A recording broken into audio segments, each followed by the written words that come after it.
ஒரு கதையில இருந்து ஆரம்பிக்கலாமா? ஒரு ரொம்ப பெரிய பனிமலை, ஒரு பேச்சுக்கு நம்ம மவுண்ட் எவரெஸ்ட் வச்சுக்கோங்களேன். அந்த மாதிரியான ஒரு பனிமலையோட பீக்கை போய் அடைஞ்சிடணும், அந்த பீக்குக்கு எப்படியாவது ஏறி போகணும் அப்படின்னு சொல்லில ஒரு பையன் ஒருத்தவன் ஆசைப்படுறான். மவுண்டெய்னர் அப்படின்னு வச்சுப்போம். இந்த இடத்துல மலையேற ஒரு பையன், அவனுக்கு வழிகாட்டுறதுக்காகவும் அவனை கூட அசஸ் பண்ணுறதுக்காகவும் ஒரு வயசான கைடு ஒருத்தர் அவன் கூடவே வராரு. இந்த பையன் இருக்கான்ல, அவர்கிட்ட கேள்வி கேட்டுகிட்டே இருக்கான். தாத்தா, இன்னும் எவ்வளோ தூரம் நம்ம மேலே போடணும், இன்னும் எவ்வளோ நேரத்தில் அந்த பீக் வந்துடும் சொல்லுங்கள், எவ்வளோ நேரம், எவ்வளோ தூரம், சீக்கிரம் வந்துருமா? கேள்வி மேலே கேள்வி கேட்டுகிட்டே இருக்கான், செம்ம எக்ஸைட்டடாக இருக்கான். ஆனால் இவங்க மலை மேலே போக போகல ஈஸியாகும்னு நினச்சா கஷ்டமாயினே இருக்குது. பனி அதிகமாகுது, குளிர் அதிகமாகுது, அவனால் முடியல. ஒரு பாயிண்டில் அப்படியே ஒரு பாறையை பிடிச்சிடல, ஐயோ என்னை விட்டுருங்க, என்னால் முடியல, என்னால் அந்த டாப்பெல்லாம் அட்டைன் பண்ணவே முடியாது, என்னை விட்டுருங்க, I cannot reach the top, please leave me அப்படின்னுறான். இந்த தாத்தாவுக்கா டே இருறா, இன்னும் கொஞ்சம்டா, வா கஷ்டப்படலாம் வா அப்படின்னு அவனை பேசி மோட்டிவேட் பண்ணி எல்லாம் கூப்பிடுறாரு.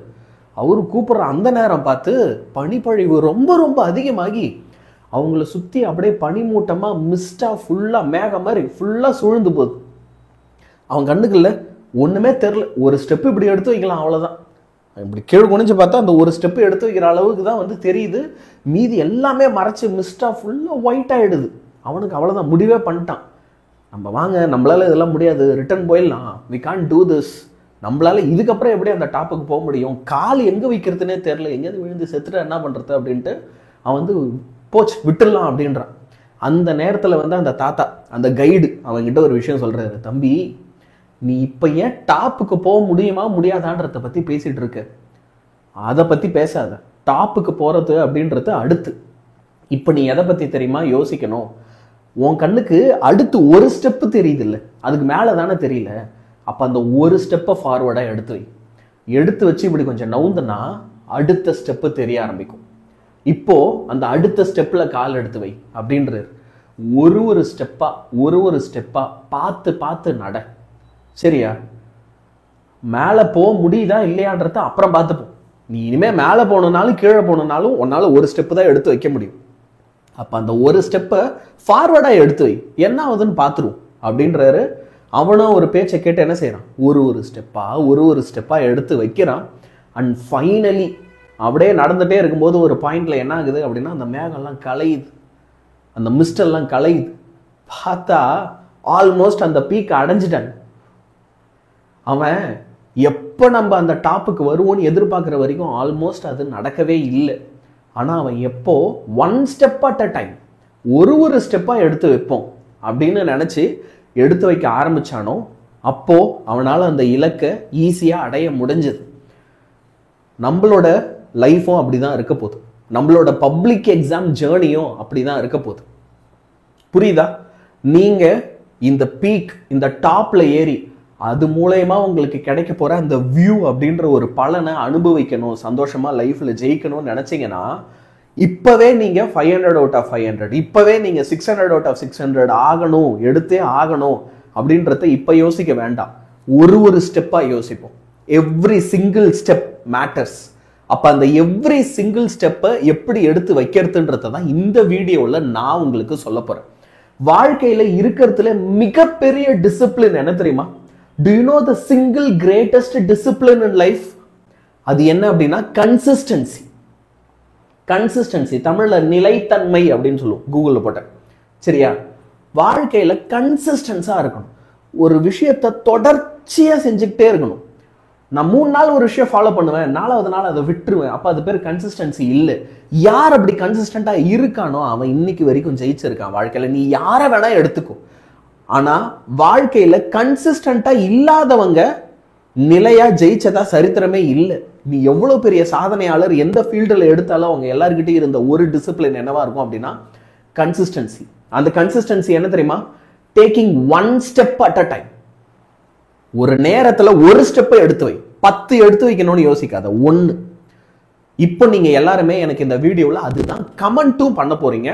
ஐ want every one of you to comment one step at a time, just one step. ஒரு ஸ்டெப். உன்னால முடியலையா, டயர்டா இருக்கா, நம்மளால முடியாதுன்னு நினைக்கிறியா, ஒரு ஸ்டெப் எடுத்து வை போதும். ஜஸ்ட் ஒரு ஸ்டெப். உனக்கு நீயே சொல்லிக்கோ, ஒரு 5 நிமிஷம் படிச்சிரு, ஒரு 2 நிமிஷம் படிச்சிரு போதும். உன்னை நீயே அப்படி கன்வின்ஸ் பண்ணு. உன்னால ஜெயிக்க முடியும். இத இந்த கமெண்ட்ல இருந்து ஆரம்பி. இப்போ ஒரு 100 டேஸ் நம்ம கையில இருக்கு. இந்த 100 டேஸை நான் எப்படி ப்ராப்பரா யூட்டிலைஸ் பண்றது பப்ளிக் எக்ஸாமுக்கு? ஏன்னா நான் படிக்கணும்னு உட்கார்ந்தாதான் யாழினியன் சார் டிவி பார்க்கணும்னு தோணுது, ஏதாவது சாட்டா நல்லா இருக்குமேன்னு தோணுது, நம்ம ஏன் ஃபோனை எடுத்து இல்லை எக்ஸ்பாக்ஸில் கேம் விளையாடக்கூடாதுன்னு தோணுது, டெலகிராம் பார்க்கலாமா, இன்ஸ்டா பார்க்கலாமா, வாட்ஸ்அப் பார்க்கலாமா, நமக்கு வேண்டியவங்கிட்ட இருந்து மெசேஜ் வந்துருக்குமான்னு தோணுது. இது எதுவுமே இல்லைன்னா தூக்கம் வருது யாழினியன் சார். படிக்கலான்னு உட்கார்ந்தாதான் தூக்கம் வருது. ஐ நோ இந்த மாதிரி you are all having lots of problems. இதெல்லாம் உங்களுக்கு ஓவர் கம் பண்ண தெரியல இல்லையா? இதுக்கெல்லாம் பதில் தான் நான் சொன்ன அந்த one step at a time. ஒவ்வொரு வாட்டி உனக்கு இந்த தாட்ஸ் எல்லாம் வந்து உன்னை படிக்க விடாம தடுக்கும் போது ஒரு 2 நிமிஷம் படிச்சுட்டா போதும், ஒரு 5 நிமிஷம் படிச்சுட்டா போதும். அதுக்கப்புறம் நீ வந்து வாட்ஸ்அப் பாரு, அதுக்கப்புறம் டிவி பாருன்னு உன்னை நீயே கன்வின்ஸ் பண்ணி உனக்கு நீயே பொய் சொல்லி புக்கை எடுத்து படிக்கிறதுக்கு உட்காரு. இந்த உலகத்திலே கஷ்டமான ஒரு விஷயம் என்ன தெரியுமா? ஸ்டார்ட் பண்றது தான். ஸ்டார்ட் பண்ணிட்டா ஓட ஆரம்பிச்சிடும். ஸ்டார்ட் பண்ண முடியாம மட்டுமே தான் நம்ம இங்க தோத்துட்டு இருக்கோம். எப்பயுமே உனக்கு நீயே ஒரு விஷயம் சொல்லிக்கோ, you are better than this. இல்லையா? இப்ப நீ என்னவா இருக்கியோ, இப்ப உன்னோட பெஸ்ட் என்னவா இருக்கோ, இதை விட இன்னும் பெஸ்டா உன்னால வர முடியும்னு உனக்கு தெரியும், எனக்கு தெரியும். அது இந்த உலகத்துக்கும் காட்டு. உன்னுடைய அப்பா அம்மாவா இருக்கட்டும், உன்னுடைய டீச்சர்ஸா இருக்கட்டும், உன்னுடைய வெல்விஷர்ஸா இருக்கட்டும், எல்லாருமே நீ ஜெயிச்சு வர்றத பாக்குறதுக்கு காத்துட்டு இருக்காங்க. அண்ட் யூ நோ, இப்ப இருக்கிற வேர்ஷனை விட உன்கிட்ட இன்னும் ஒரு பெஸ்ட் வேர்ஷனை நீ ஒளிச்சு வச்சிருக்க. What ever the version you are now, இதை விட பெஸ்ட் வேர்ஷனை நீ ஒளிச்சு வச்சிருக்க, அது உனக்கே தெரியும். அப்போ மைண்ட் செட், இந்த மைண்ட் செட் இங்க எனக்கு கரெக்டா இருக்கணும். எல்லாருமே கேட்க போற கேள்வி, சார் நல்லா இருக்கு நீங்க பேசுறது, நான் இப்ப ஸ்டார்ட் பண்ணா 100 டேஸ் இருக்குன்னா இப்ப நான் ஸ்டார்ட் பண்ணா என்னால ஜெயிக்க முடியுமா? என்னால 10th 500 எடுக்க முடியுமா? 12th 600 எடுக்க முடியுமா யாழினியன் சார்? 11th என்னால நல்லா படிக்க முடியுமா யாழினியன் சார்? முடியும். இப்போ நீ உன்னோட ப்ரிப்பரேஷனை கம்ப்ளீட்டா ரீஸ்டார்ட் பண்ணா கூட உன்னால முடியும். You can do this my dear. புரியுதா? You can do this. See, I would even say, உன்னால முடியலனா வேற யார் செய்ய போறாரு? உன்னால தான் முடியும். Only you can do this. புரியுதா? நம்மளோட 100 டேஸ் இதை நான் வந்து உங்களுக்கு 3 டிஃப்ரெண்ட் ஃபேஸஸ்ல என்ன செய்யறேன் அப்படின்னா பிரிக்கிறேன். ஃபேஸ் 1 வந்து பாத்தீங்கன்னா டே 1ல இருந்து 40 வரைக்கும் 40 நாள் ஃபேஸ் 1. அடுத்து 41ல இருந்து 70வது நாள் வரைக்கும் ஃபேஸ் 2. 71வது நாள்ல இருந்து 100வது நாள் வரைக்கும் ஃபேஸ் 3. இப்படி 100 டேஸை நம்ம 3 பகுதியா பிரிச்சுக்கிட்டு அந்த 3 பகுதியிலையும் செப்பரேட்டா என்னென்ன செய்யணும்ன்றத பார்ப்போம். ஃபர்ஸ்ட், நீங்க டே 1ல இருந்து டே 40 வரைக்கும் என்ன தெரியுமா செய்ய போறீங்க? புக் பேக் கொஸ்டின்ஸுக்கு இம்பார்ட்டன்ஸ் கொடுக்க போறீங்க. புரியுதா? உங்க டெக்ஸ்ட் புக்ல இருக்கிற புக் பேக் கேள்விகள் எல்லாத்தையும் படிக்கிறதுக்கு ட்ரை பண்ணு. இப்போ இந்த புக் பேக் கொஸ்டின்ஸை நான் ஏன் வந்து ஒரு 40 நாள் படி, இதுக்குன்னே ஒரு ஷெட்யூல் போடு அப்படின்றனா, நம்ம புக் பேக்லேயே வேண்டிய கொஸ்டின் வேண்டாத கொஸ்டின் ஒன்று இருக்கு. இப்போ நம்ம குடும்பத்திலே சொந்தக்காரங்களா இருக்காங்கன்னா ரொம்ப வேண்டப்பட்ட சொந்தக்காரங்க இருப்பாங்க, கொஞ்சம் வேண்டாத சொந்தக்காரங்க இருப்பாங்க. ரொம்ப பெருசாக அவங்க கூட பழக மாட்டோம். அந்த மாதிரி நீ கொஸ்டின்ஸையும் நடத்திட்டு இருக்கு. ஒரு சில கொஸ்டின்ஸ் எல்லாம் வந்து நல்லா படிச்சு வச்சிருப்ப, ஒரு சிலதெல்லாம் நீயே முடிவு பண்ணிப்ப இதெல்லாம் வராது அப்படின்ட்டு. இல்லை கண்ணு, எல்லாத்தையும் படிச்சிடுறாப்பா, தங்கம் இல்லை. ஏன் அப்படின்னா எந்த நேரத்தில் எப்படி கேட்குறாங்கன்னு தெரியல. புக் பேக்கை எல்லாத்தையும் படிச்சு வச்சிடறேன். ஒரு 40 நாள் டைம் எடுத்துக்க. அதுக்கு ப்ரீவியஸ் இயர் கொஸ்டின் பேப்பர்லாம் எடுத்து அது எல்லாத்தையும் அழகாக படிச்சிரு. வீக்லி வாரம் ஒரு டெஸ்ட் எழுது. நான் உனக்கு கொஸ்டின் பேப்பர் தரேன்னு ப்ராமிஸ் பண்ணியிருக்கேன். அந்த கொஸ்டின் பேப்பர் எப்படியெல்லாம் நான் கிரியேட் பண்ணுறேன்றதுக்கு இப்போ ஷார்ட்ஸ்லாம் போட்டுட்டு இருக்கேன். நவம்பர் 14ஆம் தேதியிலிருந்து உனக்கு ரெகுலராக ஞாயிற்றுக்கிழமை ஆச்சுன்னா கொஸ்டின் பேப்பர் வந்துடும். சரியா? இதை நீ கரெக்டாக செய்கிற ஒரு 40 நாளுக்கு புக் பேக் எல்லாத்தையும் தரவா படிக்கிற, ப்ரீவியஸ் கொஸ்டின் பேப்பர் பார்க்குற, வாரம் ஒரு டெஸ்ட் எடுக்கிற அப்படின்னா உனக்கு ரீகால் ஃபேக்டர். யாழினியன் சார் நல்லா படிக்கிறேன் யாழினியன் சார், எக்ஸாமில் மறந்து போகுது, அப்படியே புக்கில் இருக்கிற மாதிரியே எழுத முடியல, ஓனா எழுதுனா டீச்சர் மார்க் போட மாட்டாங்க, புக்கில் இருக்கிற மாதிரியே எழுத தெரியல யாழினியன் சார், எழுத வரல, இப்படிலாம் சொல்கிறல்ல. 40 நாள் இதை மட்டுமே நீ ப்ராப்பராக செஞ்ச அப்படின்னா அதெல்லாம் சரியாயிடும். டெஸ்ட் எழுதிப்பார், ப்ரீவியஸ் இயர் கொஸ்டின்ஸ் என்னன்னு பாரு, அதை படி, அதை டெஸ்ட் எழுதிப்பார். உனக்கு ரீகால் ஃபேக்டர் சூப்பராக இந்த 40 நாளில் இம்ப்ரூவ் ஆகிறத நீ பார்ப்ப. ஃபர்ஸ்ட் விட நமக்கு நல்லா ரீகால் ஆகுது அப்படின்னு நீ உணர்வு. அடுத்து 41ல இருந்து 70 புக் இன் சைட் கொஸ்டின்ஸை நல்லா கான்சென்ட்ரேட் பண்ணி படிங்க. ஒரு 30 நாள் டெடிகேட்டடா. ஆல்மோஸ்ட் இது வந்து பாத்தீங்கன்னா ஒரு டிசம்பர் மந்த் 15க்கு அப்புறம் இந்த ஹாஃப் இயர்லி முடிஞ்சு ஜான்வரி பொங்கல் லீவ் டைம் தான் இது. சரியா? இந்த டைம்ல வந்து நீ என்ன செய்யணும் அப்படின்னா புக் இன்சைட் கொஸ்டின் டெய்லி ஒரு டெஸ்ட் எழுதணும் 20 நிமிஷத்துக்கு, வீக்லி 2 டெஸ்ட் எடுக்கணும் சாட்டர்டே சண்டே. இந்த டைம்ல நீ எவ்வளவு டெஸ்ட் எடுக்கிறியோ அவ்வளவும் பப்ளிக் எக்ஸாம்ல நீ நல்ல மார்க் எடுக்கிறதுக்கு பயங்கரமா ஹெல்ப் பண்ணும். இன்ஃபேக்ட் இந்த phase 2 வந்து டெஸ்ட் ஃபேஸ் அப்படின்னே சொல்லிக்கலாம். எவ்வளவு நீ டெஸ்ட் எழுதுறியோ அந்த அளவுக்கு உனக்கு ரைட்டிங் ஸ்பீடு இம்ப்ரூவ் ஆகும். நம்மள நிறைய பேருக்கு எக்ஸாம்ல எப்படி எழுதுறதுன்றதை ப்ராப்பரா மேனேஜ் பண்ண தெரியாது. முதல்ல நான் லாங் ஆன்சர் எழுதுறதா, ஷார்ட் ஆன்சர் எழுதுறதா, இல்ல கொஸ்டின் பேப்பர் ஆர்டர்லேயே போறதா, எனக்கு எது நல்லா தெரியுமோ அதை எழுதிட்டு தெரியாத கடைசியாக எழுதுறதா, இந்த மாதிரி 1000 கேள்விகள் இருக்குல்ல. நீ ப்ராக்டிஸ் பண்ண உனக்கு அதில் ஒரு பயங்கரமான கிளாரிட்டி வரும். பக்காவாக உனக்கு எழுத தெரியும். உன்னோட மிஸ்டேக்ஸ் எல்லாம் என்னென்ன பண்ற, திரும்ப திரும்ப நம்ம ஒரே மிஸ்டேக்லாம் பண்றமான்றதெல்லாம் கண்டுபிடிச்சி நீயே திருத்திப்ப, வேற யாரோ வந்து திருத்த தேவையில்லை, உன் தப்பெல்லாம் நீயே திருத்திப்ப. ஸோ இது வந்து ஒரு டெஸ்ட் ஃபேஸ். கடைசியா இருக்கிற அந்த 30 days திரும்ப ஒரு வாட்டி எல்லாத்தையும் ஃபுல் ரிவிஷன் பண்ணு. நீ ஏற்கனவே எல்லாத்தையும் படிச்சுட்டு டெஸ்ட் எழுதி பார்த்துட்டேன்றதுனால நீ படிக்கும் போதே நீ என்ன ரியலைஸ் பண்ணலாம்னா, ஒவ்வொரு விஷயமும் ஃபுல் ரிவிஷன் பண்ணி முடிக்க உன் கான்ஃபிடன்ஸ் அப்படி இம்ப்ரூவ் ஆகும். பயங்கரமா சூப்பர் கான்ஃபிடென்ட்டா ஃபீல் பண்ண ஆரம்பிப்ப. இந்த ஹோல் ஃபேஸே வந்து ஒரு கான்ஃபிடன்ஸ் பில்டிங் ஃபேஸ் தான். ஃபுல் ரிவிஷன் பண்ணு, உன் கான்ஃபிடன்ஸ் பில்ட் ஆகும். அதே மாதிரி மாடல் பப்ளிக் எக்ஸாம் எழுதிப்பார். Public exam full portion question paper எடுத்து ஒவ்வொரு சப்ஜெக்ட்டுக்கு ஒரு 2 மாடல் பப்ளிக் எக்ஸாம், இதாண்டா பப்ளிக் எக்ஸாம் நினைச்சு எழுதி பார்க்கணும்.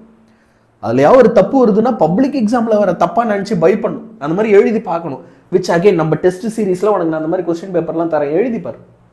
உன் கான்ஃபிடன்ஸ் சூப்பரா இம்ப்ரூவ் ஆகும். நீ பப்ளிக் எக்ஸாம் ஹால் உள்ள போகும்போது இல்ல, மற்றவங்க எல்லாம் பதட்டத்தோட உட்காந்துருக்காங்க அப்படின்னா நீ ஹால் உள்ள போகும்போதே தைரியமா போவ.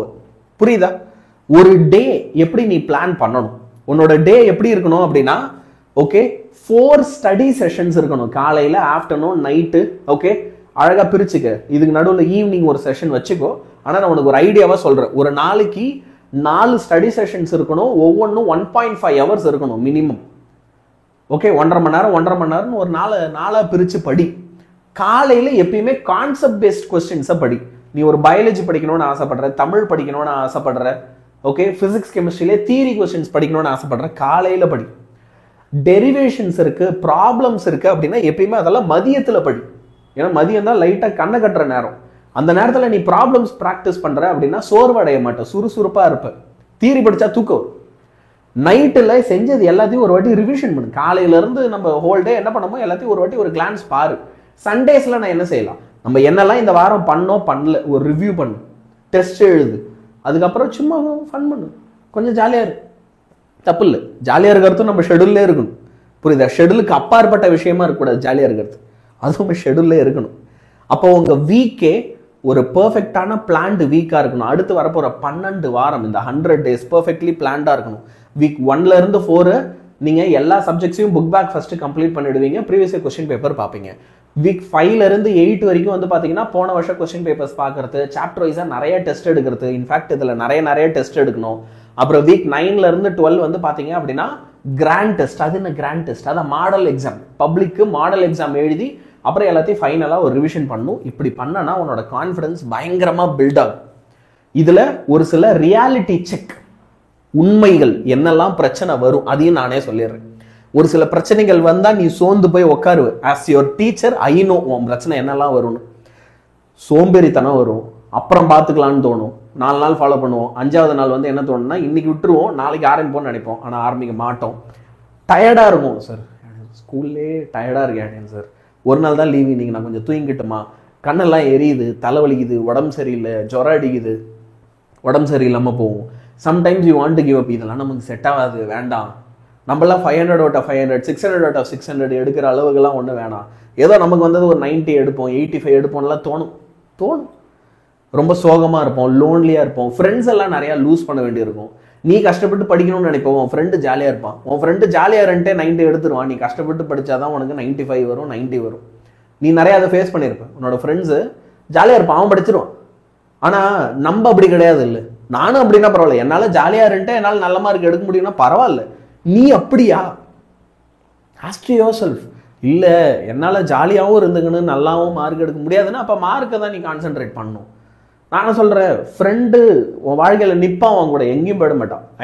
ஐ நோ ஒரு சில மேபி வேல்யூபிள் மூமெண்ட்ஸ் நீங்கள் மிஸ் பண்ணலாம்.